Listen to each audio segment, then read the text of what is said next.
Assalamualaikum. Sahabat seiman. Apa yang ada di benak Anda jika mendengar kata sufi?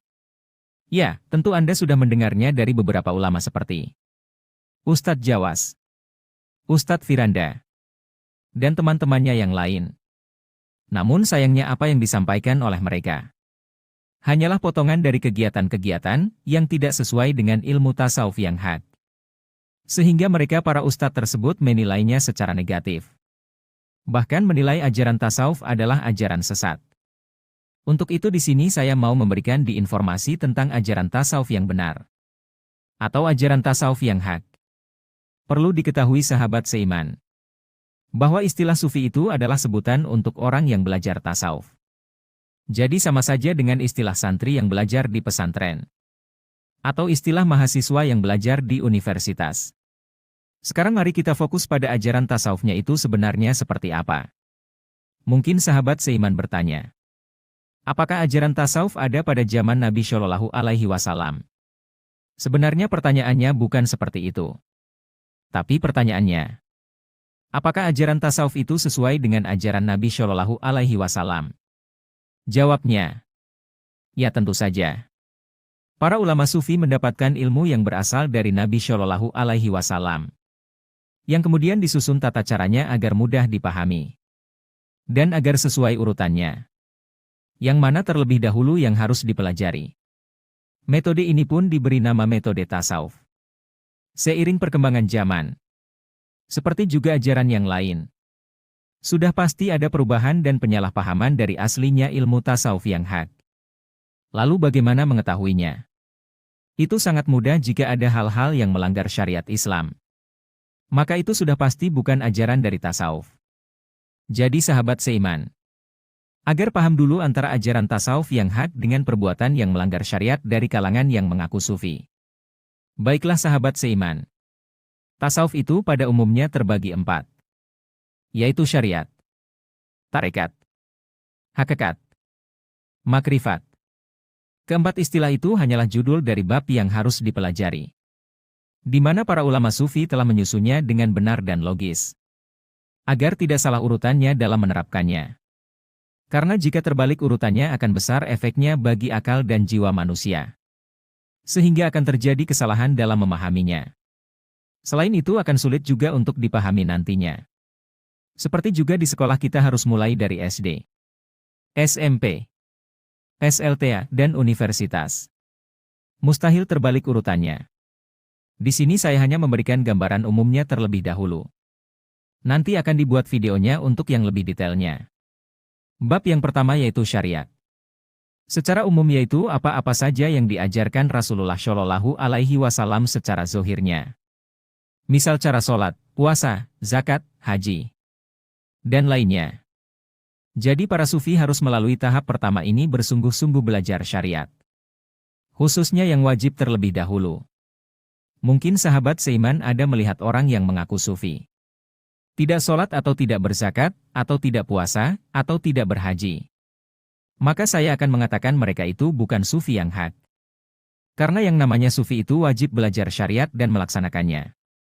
Jadi saya kira sudah jelas sekali sufi yang hak itu sesuai ajaran Nabi Muhammad Shallallahu Alaihi Wasallam. Bab yang kedua yaitu tarekat. Di bab ini kita diajarkan tentang hal-hal yang berkaitan dengan hati. Yaitu bagaimana caranya dalam beribadah itu hati kita bersih dari segala kotoran hati. Jadi perlu sahabat seiman pahami, bahwa ajaran syariat itu umumnya fokus pada zohir atau fisik. Seperti gerakan sholat, tata cara zakat, puasa, haji, dan lain-lain.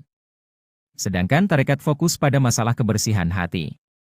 Sebagaimana hati Rasulullah Shallallahu Alaihi Wasallam telah dibersihkan oleh malaikat Jibril. Maka di bab tarekat kita diajari membersihkan hati dari kotoran ria atau suka pamer, sombong atau ujub, hasad atau iri dengki, kikir atau pelit, dan lain-lain. Setelah dibersihkan hati dari segala kotoran, selanjutnya hati harus diisi dengan sifat yang mulia. Seperti dermawan, tawadu, tidak ingin dipuji, ikhlas, dan lain-lain. Sampai di sini, Apakah ada yang tidak sesuai ajaran Nabi Muhammad Shallallahu Alaihi Wasallam? Jika ada tolong beritahukan saya. Mari kita lanjutkan bab ketiga, yaitu hakikat. Pada bab ini yang dipelajari adalah kita fokus pada jiwa atau ruh kita. Sebagaimana jasmani yang disuruh Allah dan Rasul-Nya untuk beribadah, maka begitupun juga dengan ruh kita. Harusnya juga ikut beribadah. Suatu ketika Rasulullah Shallallahu Alaihi Wasallam dan para sahabat kedatangan malaikat Jibril. Singkatnya, salah satu pertanyaan dari malaikat Jibril kepada Rasulullah Shallallahu Alaihi Wasallam adalah, apakah itu ihsan? Rasulullah Shallallahu Alaihi pun menjawab, ihsan adalah engkau merasa seakan melihat Allah, atau jika tidak bisa, maka engkau merasakan dilihat oleh Allah. Yang dimaksud melihat Allah adalah jiwa atau ruh kita, bukanlah mata fisik kita. Mata zohir kita ini tidak akan bisa melihat Allah yang maha gaib. Saya akan contohkan seperti ibadah sholat. Jika kita sholat, tubuh bergerak dengan tata cara sholat, itulah ibadah zohir. Sedangkan ibadah ruh merasakan seakan melihat Allah, atau setidaknya merasakan dilihat Allah atau diawasi Allah. Bagaimana caranya merasakannya? Ya, tentu nanti dijelaskan secara detail lagi di bab hakikat ini. Namun perlu dipahami oleh sahabat seiman agar bisa menjalani bab hakikat ini dengan sempurna. Maka dua bab sebelumnya, syariat dan tarekat, sudah sempurna dipelajari.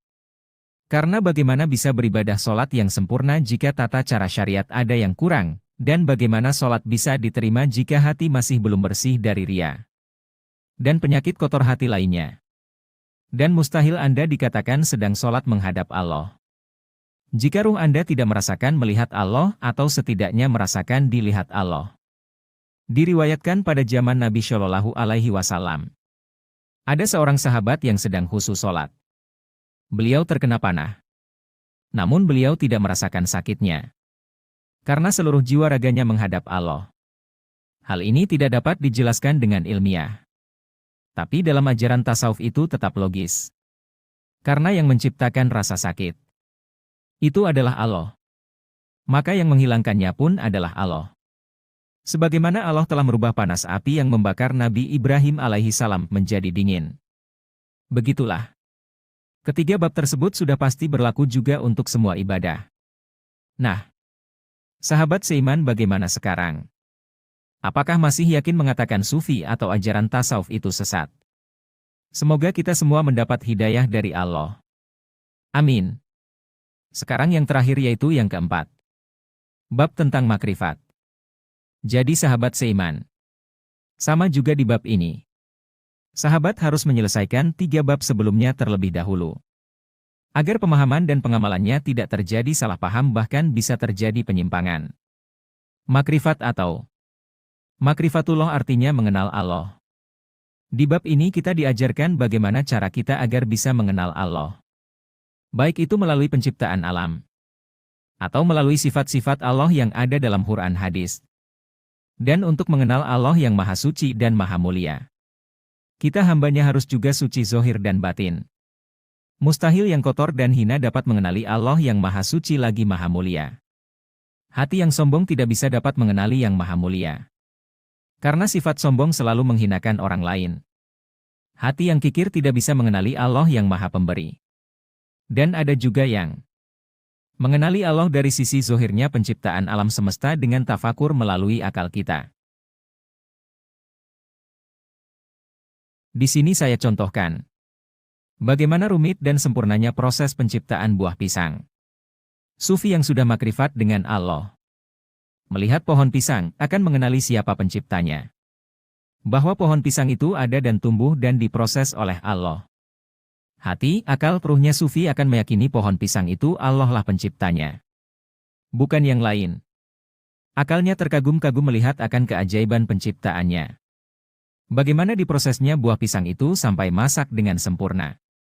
Secara ilmiah itu sangat mustahil bisa dibuat atau ditiru oleh manusia.